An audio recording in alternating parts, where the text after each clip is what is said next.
Mother. Banini, where is it going? Nee, Maxena naye. Kokona ke. Mira hapa kaka. Chakamira kaka. Ina ngambonzi wanchingoshamara mastenya anonakidze. Shese bwere. Jaira. Ndikakudze kuti pane zviri kuitika izvo so munogona kuti ndofunde kuti mairudo ata. Hey, kozve. Zviri kuitika na mairudo. Mwana wangu mukomana kuda kuti manext door wangu. Kuti kune varweka kunze kumbongoziva. Mwana wangu imimi ndatongokutrust hai. Because ini nani. Tauraika ni gaga mukurebesa. Taurai chinzwa. Ndikakudze kuti mwana wangu musikana shura raandiitira. Mana from heaven. Mwari vandirangarira. Kuimafika bidu. Ne mairudo. Pamaremero usvika pakubuda mumba makashama mavika pitwa. Ndati ndichitoda kupfeka. Ndopangu ndiridzirapo. Hapana chimwe chinhu chandafunga kuti. Kupfeka pitcoat kubuda makapfeka pitcoat rasikana. Chinzwa iri ndinonzi bepa rekutoti izvozvo ndikakudze munogona kuti. Kana tatoremerwa. Bamuni taremerwa. Vanhu vanonzwa. Saka mwana wangu musikana uyu handiti paenda kambomushura kuti ungatsvagire karume kai kakabva pano pai. Kaka makamhanyisa. Mwari vanenge vachiziva mabasa avo. Tezvinandotsvagira mwana waWicknell. Jesus. Wicknell. Wicknell wedu kati. Wicknell wedu. Wicknell Chivhayo. Shit.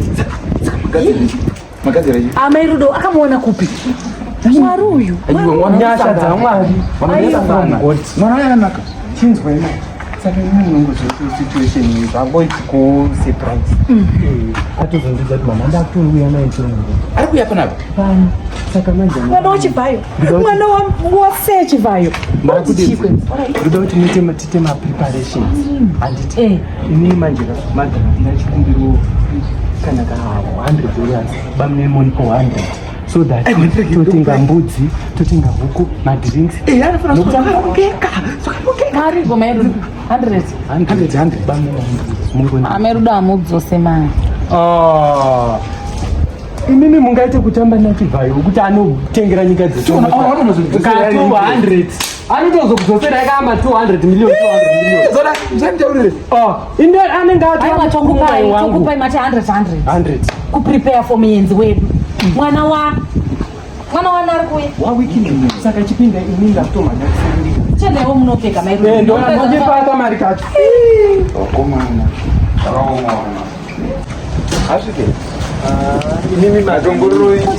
Chimbonyararai. Matadza kudza madokta apfeka sketi inosvika. Kwenda chikuona. Ini ndinenge kusvika pano here. Aiwa baba chimbonyararai. Mada kutoataka mwana wangu kumtora mwana wangu kai kama kupfeka kamadza. Amairudo. Ndiri kurorweri. Aiwa. Ndiri kukutwa nekwasha here.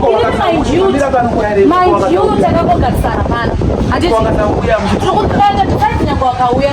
Inini handira kama nemi mairudo. Tingari pakugarisana. Dressing yangu don't comment. Otherwise ndozvisiya zvokutanga mukwasha wenyu. Ngavarege tokomenta dressing yangu. Handisini ndikurorwa kai. Handisini ndambuya nemukwasha. Vasanditire mimi. Ndozvisiya izvi.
Aiwa tinofara mukwasha.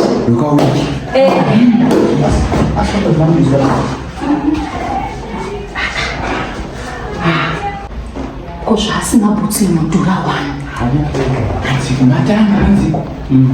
Mwanangu. Mama futhi paka na direction. Introduction. Intro. Mama, mwana wa Wicknell.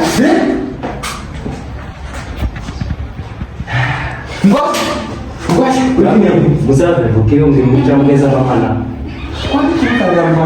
Teremu mashuri kwangu Manyanya titamani vale chirungwa abandi vanhu vakaganira muri kuzvinzwa Ndazvinzwa mai ndazvinzwa. mwana wa Wicknell mapinza jeso mbaigomera mdajavasiya akurachavatoa Nzira dzako dzaunofambira dzakanaka. Usakane mwana waWicknell. hatisi ndakambofudza ichiramba karongekaeke mwari vanondiradza nzira Yes. anini mwari vanondiradza Yes.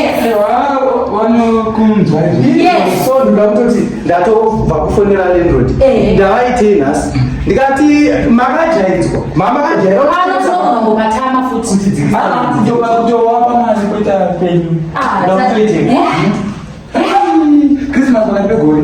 saka ndiyo saka mwana zvinotanga prepare kamapoto aya atobika zvauraya mbudzi ndizivi kuti anofanira yakaita sei sitangorosara chenyu zviya zvichikunongogeto Feel free mkwasha sununguka. handiti mabika munyama Munodya nguruve. munokwanisa pane like iri yakagosho ndofanira Iripo. don't worry Why not? Nyama iripo. andodechera nemugosho saka baba vako nhaiwa wasiya ku vanga vachiite zvavo vanga vambori bhizi zvavo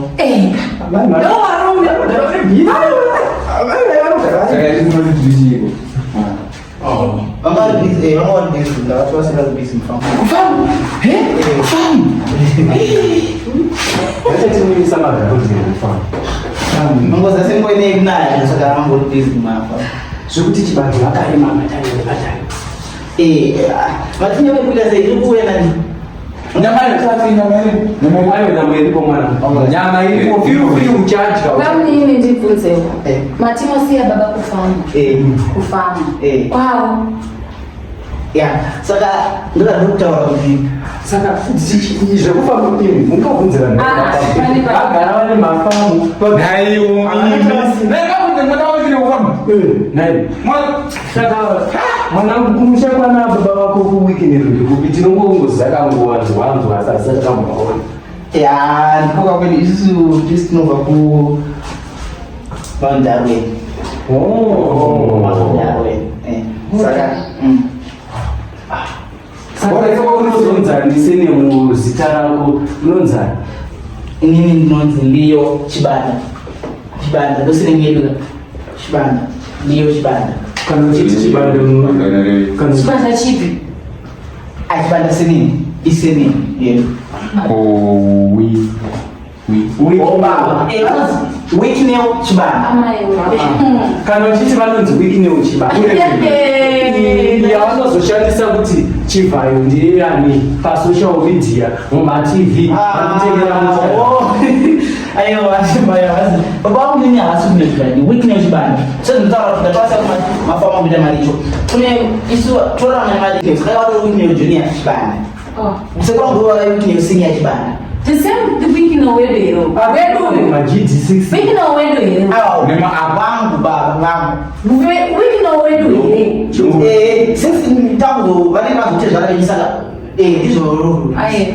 ko Wicknell Chivhayo Chibanda are you a relative awo se Wicknell Chibanda ayo awe antele tuza baba wangu na Wicknell Chibanda wanguva iwe ndinokudzura kuzvinzwa ndinokudzura ndisamatiyani wakungoita zvekukumba murwadzi chereaiwakajai